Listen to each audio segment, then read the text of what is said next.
So people in Rio Verde Foothills are pretty upset about a master plan community proposal that would put hundreds of homes up in Rio Verde Foothills. You might remember that's the area that lost their access to water. They were on the city of Scottsdale's water that got cut off a couple of years ago so the city could save its water amid all of the droughts and water cuts.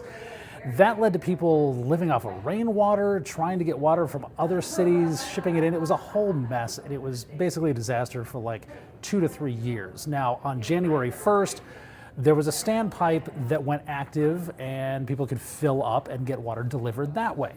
20 days later, that's when they started finding this proposal for MorDo Ranch, which is hundreds of acres of desert that would be developed into hundreds of homes. Now they're concerned about their way of life, they're worried about their water supply. If they're on wells, they don't want the water table to drop. They also don't want all the increased traffic. They're worried that you could have 700 homes, maybe even more in that area. And really, if you've been to Rio Verde Foothills, you know they moved out there because they wanted to be away from people. They wanted a more rural lifestyle.